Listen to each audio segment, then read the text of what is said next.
मैं धर्मेंद्र पवार, सहायक अध्यापक, राजकीय पूर्व माध्यमिक विद्यालय द्वारा, विकासखंड रायपुर, जिला देहरादून, उत्तराखंड ज्ञानदीप प्रोग्राम में आपका स्वागत करता हूं। बच्चों, पिछले सत्र में हमने परिमाप एवं क्षेत्रफल अध्याय 11 के अंतर्गत कक्षा 7 गणित विषय में हमने समांतर चतुर्भुज और त्रिभुज के क्षेत्रफल के बारे में हमने पढ़ा था। उस समय हमने अध्याय 11 की प्रश्नावली 11.2 के कुछ प्रश्न किए थे। आज उसी क्रम में हम अगले प्रश्नों को हल करेंगे। आइए चलते हैं स्मार्ट बोर्ड की तरफ। प्रश्नावली 11.2 का हम 5वां सवाल करते हैं। PQRS एक समांतर चतुर्भुज है। 5वां प्रश्न, PQRS एक समांतर चतुर्भुज है जो इस प्रकार से बना रखा है। इन्होंने आकृति दी हुई है।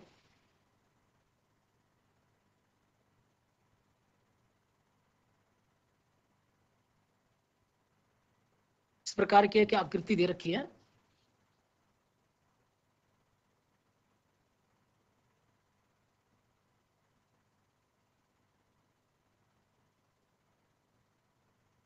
इस प्रकार की एक आकृति हमको दे रखी है।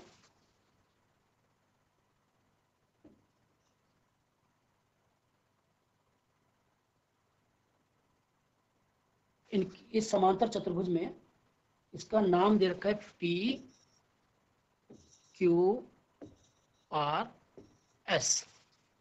PQRS और ये QN और QM शीर्ष Q से SR तक की ऊंचाई तथा QN शीर्ष Q से P तक की ऊंचाई है। QM और QN ये ऊंचाइयां हैं। यदि SR 12 सेंटीमीटर, SR बराबर 12 सेंटीमीटर, SR बराबर 12 सेंटीमीटर और QM बराबर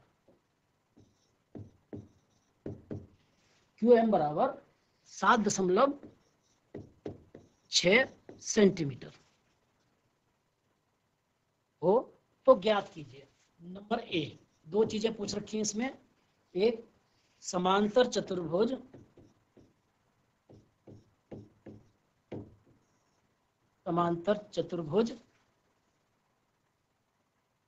PQRS का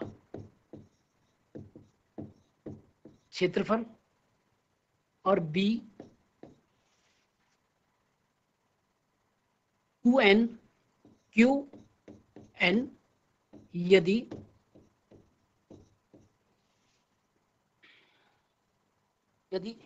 PS बराबर 8 सेंटीमीटर। देखिए, हमको ये प्रश्न दे रखा है PQRS एक समांतर चतुर्भुज है। QM, ये QM शीर्ष Q से SR तक की ऊंचाई है। Q से SR तक की ऊंचाई है तथा QN शीर्ष Q से PS तक की ऊंचाई है। यदि SR बराबर 12 सेंटीमीटर और QM बराबर 7.6 सेंटीमीटर, यदि QM बराबर 7.6 सेंटीमीटर हो तो ज्ञात कीजिए। नंबर ए, समांतर चतुर्भुज PQRS का क्षेत्रफल, और नंबर बी, QN यदि PS भी 8 सेंटीमीटर यदि दे रखा हो। तो हम जानते हैं इसमें सर्वप्रथम समांतर चतुर्भुज का क्षेत्रफल ज्ञात कीजिए। तो समांतर चतुर्भुज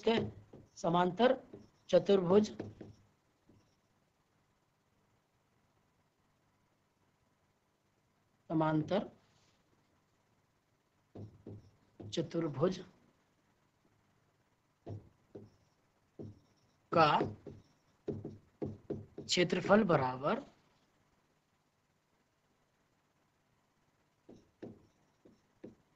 आधार गुणा ऊंचाई। अब देखिए, समांतर चतुर्भुज का आधार गुणे ऊंचाई। यहां पर हमको दो चीजें दे रखी हैं, एक एस आर आधार हो गया और क्यू एम ऊंचाई हो गई। तो समांतर चतुर्भुज का क्षेत्रफल आधार जो कि एस आर है 12 सेंटीमीटर गुणा ऊंचाई यानी कि 7.6 सेंटीमीटर। हम इसका आपस में गुणा करेंगे, 12 पंजे 60, 12 छंग 72, 80 लगे 7, 84 और 7 91 सेंटीमीटर स्क्वायर। तो ये समांतर चतुर्भुज का क्षेत्रफल ज्ञात हो गया, जो हमें ए में पूछा गया था कि समांतर चतुर्भुज पी क्यू आर एस का क्षेत्रफल ज्ञात कीजिए। तो हमारी पहला सवाल था वो इस प्रकार से हमारा हल हो गया है।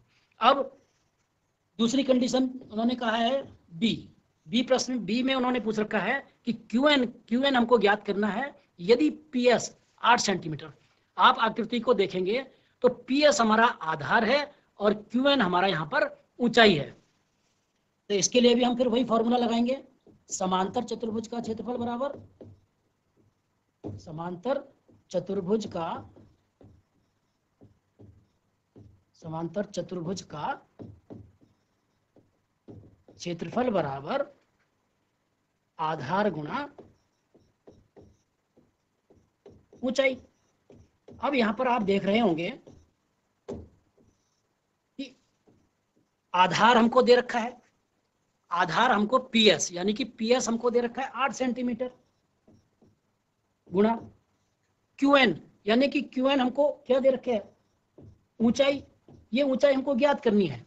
अब देखिए, अब हमको यहां से समांतर चतुर्भुज का क्षेत्रफल अभी हमने जो ए में किया था, ए में समांतर चतुर्भुज का क्षेत्रफल आधार गुणे ऊंचाई जो हमने ज्ञात की थी वो उस समांतर चतुर्भुज का क्षेत्रफल आ गया। तो समांतर चतुर्भुज का क्षेत्रफल 91.2 सेंटीमीटर स्क्वायर हो गया।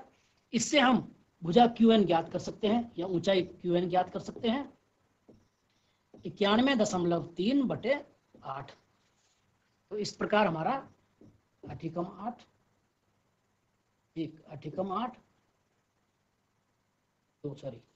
सॉरी माफ कीजिए बच्चों, यहाँ पर 2 है, 91.2 है वो, 8 और 8 चौको 32, तो 11.4 सेंटीमीटर यानी कि जो ऊंचाई हो गई क्यूएन हमारा हो गया 11.4 सेंटीमीटर। तो ये पी क्यू आर एस हमको एक त्रिभुज दे रखा था जिसमें हमको 2 ऊंचाइयां दे रखी थी और उनके आधार दे रखा था। एक का आधार हमको दे रखा था और उसकी ऊंचाई दे रखी थी, तो उससे हमने क्षेत्रफल ज्ञात कर लिया और दूसरे में उसी क्षेत्रफल का मान रख करके फिर हमने दूसरे की ऊंचाई भी ज्ञात कर ली। अब इसी प्रकार एक प्रश्न और करते हैं, डीएल और बीएम समांतर चतुर्भुज ABCD की क्रमशः भुजाएं AB और AD पर लंब हैं।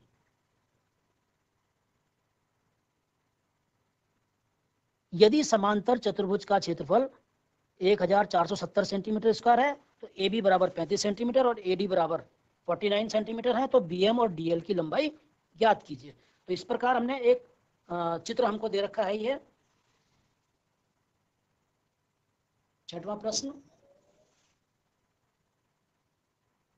एक हमको इस प्रकार का एक समांतर चतुर्भुज दे रखा है,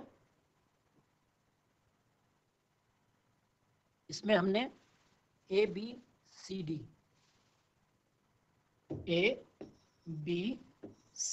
और D इस तरीके से हमको ये दे रखा है।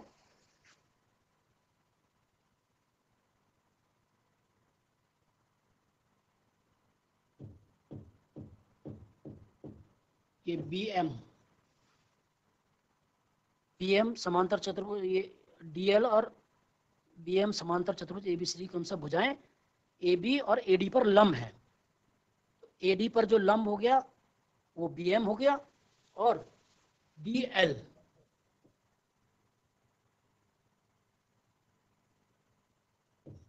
ये DL एक लंब ये हो गया और एक लंब ये हो गया। और हमको यहाँ पर माप दे रखी हैं। यदि समांतर चतुर्भुज का क्षेत्रफल, अब इसमें हमको समांतर चतुर्भुज का क्षेत्रफल दे रखा है। समांतर चतुर्भुज, समांतर चतुर्भुज का क्षेत्रफल बराबर 1470 सेंटीमीटर स्क्वायर है, ये दे रखा है। ए बी बराबर 35 सेंटीमीटर,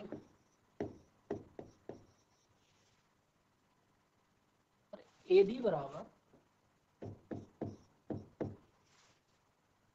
49 सेंटीमीटर।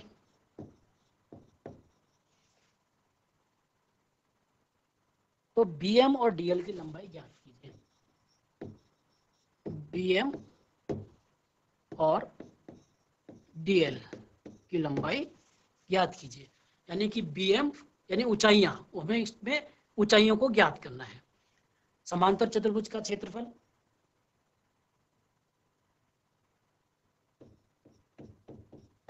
समांतर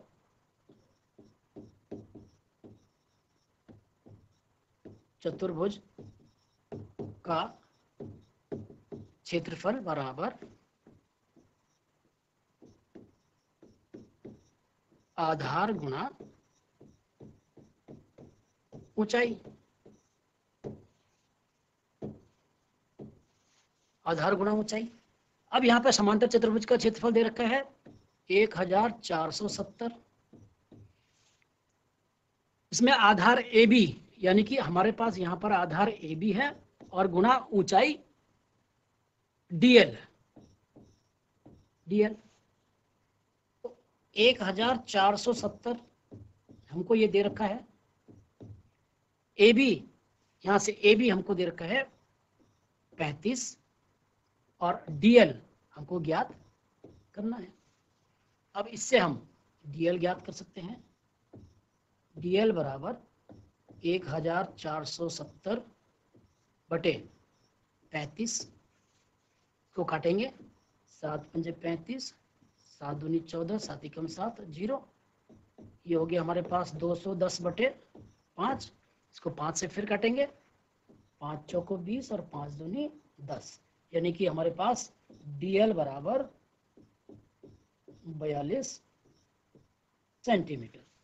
तो यहाँ पर हमारा पहला प्रश्न जो हमको ये पूछा गया था कि डीएल की वैल्यू ज्ञात कीजिए, तो ये डीएल की वैल्यू हमको 42 सेंटीमीटर आ गई है। अब हमको पूछा है कि बीएम, बीएम एडी भी दे रखा है और बीएम का मान निकालना है। तो अब देखिए हमारे पास यहाँ पर एडी, एडी हमारा आधार हो जाएगा दूसरी कंडीशन के लिए। अब देखिए इसमें फिर वही करेंगे, समांतर चतुर्भुज का क्षेत्रफल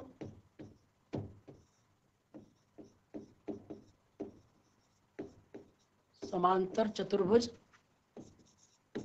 का क्षेत्रफल, समांतर चतुर्भुज का क्षेत्रफल बराबर आधार गुणा ऊंचाई। देखिए यहां पर हमारे पास आधार एडी हो गया और ऊंचाई बीएम हो गया है। आधार हो गया एडी और गुणा ऊंचाई हो गया बीएम, और 1470 हमको क्षेत्रफल दे ही रखा है। अब देखिए 1470 हमको ये ज्ञात है, दिया हुआ है। एडी, एडी हमको यहां पर दे रखा है, एडी 49 सेंटीमीटर, एडी हमको दे रखा है 49 इंटू बीएम, तो हमको ये बीएम ज्ञात करना है।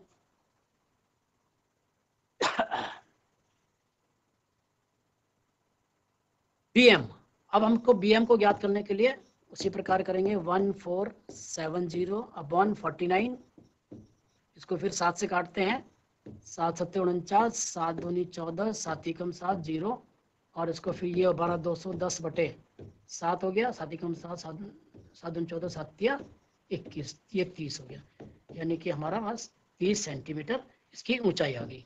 तो BM बराबर 30 सेंटीमीटर, ये हमारा BM का मान भी आ गया, और इससे पूर्व में हमारा DL का मान भी ये आ गया। इस प्रकार हमने ये दो उदाहरणों को हमने यहाँ पर 5वां और 6वां 11.2 प्रश्नावली के इस सवाल को किया है। अब देखिए एक सवाल, इसका अंतिम सवाल,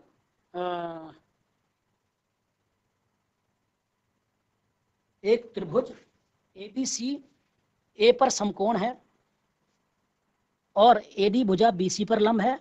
यदि AB बराबर 5 सेंटीमीटर, इसमें हमें दिया हुआ है एक त्रिभुज हमको तरीके से बनाया हुआ है,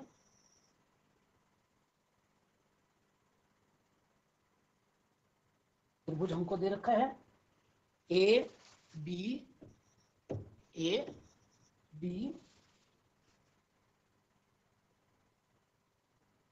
B और ये C, इस पर हमको AD एक लंब दे रखा है, ये भी इन्होंने 90 अंश का कोण बना है, और ये भी हमको एक खींच रखा है, AD लंब है, ये भी 90 अंश का कोण बनाते हुए।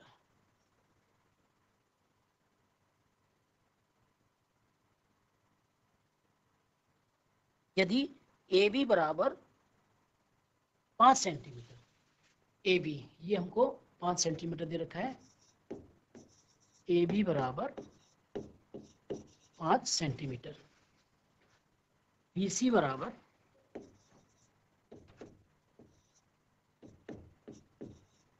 13 सेंटीमीटर,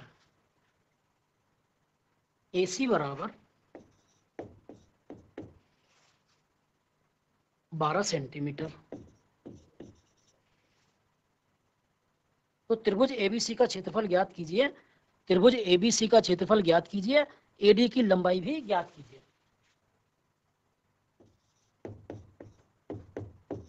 AD भी ज्ञात करना है हमको और त्रिभुज का क्षेत्रफल भी ज्ञात करना है। तो हमको यहाँ पर दे रखा है कि AB बराबर 5 सेंटीमीटर, ये AB भुजा हमारी 5 सेंटीमीटर है, BC भुजा, ये पूरी BC भुजा हमारी 13 सेंटीमीटर दे रखी है, BC भुजा 13 सेंटीमीटर दे रखी है, और AC हमको 12 सेंटीमीटर ये दे रखा है। हमने AD ज्ञात करना है। तो अगर हम इस त्रिभुज को देखें तो हमको इसका क्षेत्रफल जब हम ज्ञात करेंगे, त्रिभुज ABC का क्षेत्रफल बराबर 1/2 गुणा आधार गुणा ऊंचाई, आधार गुणा ऊंचाई। तो जब हम इस त्रिभुज को देखेंगे तो 1/2 गुणा, इसमें आधार हमको AB है, AB, और गुणा ऊंचाई AC। तो इसमें हम 1/2 गुणा AB 5 सेंटीमीटर गुणा AC 12 सेंटीमीटर, जब इसको काटेंगे 2 छक्के 12, 6 पंजे 30, यानी कि 30 सेंटीमीटर स्क्वायर। तो इस तरीके से हमको त्रिभुज ABC का क्षेत्रफल ज्ञात हो गया है 30 सेंटीमीटर स्क्वायर। अब हमको त्रिभुज ABC का क्षेत्रफल जब 30 सेंटीमीटर स्क्वायर हमको प्राप्त हो गया है, अब हमारे पास ये AD, हमको अब AD ज्ञात करना है। अब AD को ज्ञात करने के लिए भी अब हमको फिर वही फॉर्मूला लगाना पड़ेगा, त्रिभुज का क्षेत्रफल बराबर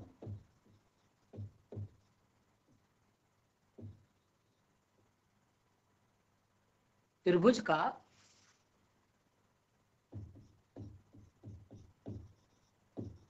क्षेत्रफल बराबर 1/2 गुणा आधार गुणा ऊंचाई।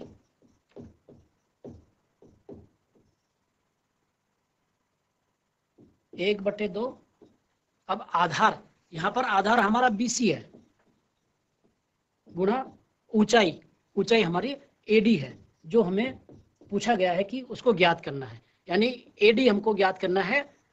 यहां पर क्षेत्रफल हमने ज्ञात कर लिया है इसका 30 सेंटीमीटर स्क्वायर। अब हम क्षेत्रफल की जगह ये वाली वैल्यू को रख देंगे 30 सेंटीमीटर स्क्वायर। अब और नेक्स्ट में हम BC की वैल्यू, जो हमको BC की वैल्यू 13 सेंटीमीटर दे रखी है, हम 13 सेंटीमीटर इसमें रखेंगे। तो त्रिभुज का क्षेत्रफल बराबर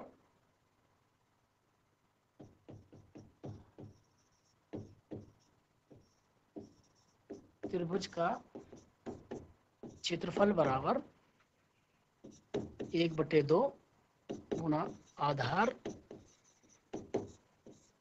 गुणा ऊंचाई।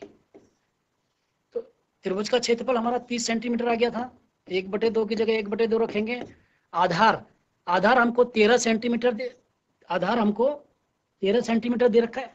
ये BC हमारा आधार 13 सेंटीमीटर दे रखा है, और गुणा ऊंचाई, हमको ऊंचाई ज्ञात करनी है। तो ये 30 ये गुणा 2 बराबर 13 गुणा ऊंचाई। ये हो जाएगा 30 गुणा 2 बटे 13 बराबर ऊंचाई। इस तरीके से हमारा 60/13 सेंटीमीटर ये इसकी ऊंचाई हमको, ऐसा त्रिभुज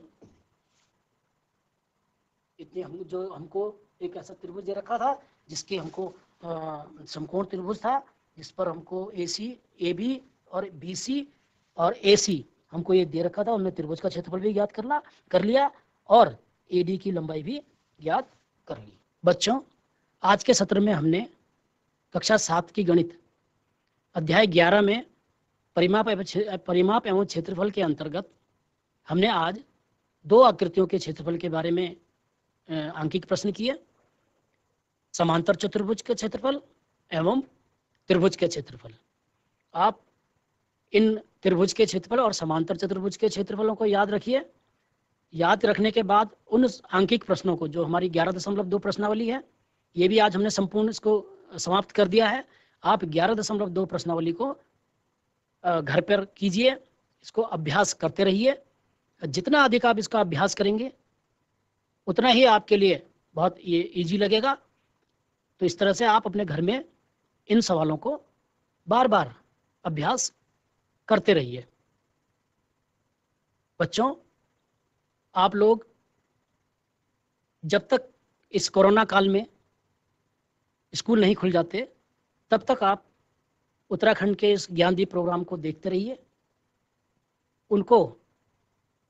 उनसे कुछ सीखते रहिए और सीख करके अपने घरों में ही अभ्यास कीजिए। अपने भाई बहनों के साथ प्रश्नों को हल कीजिए। धन्यवाद।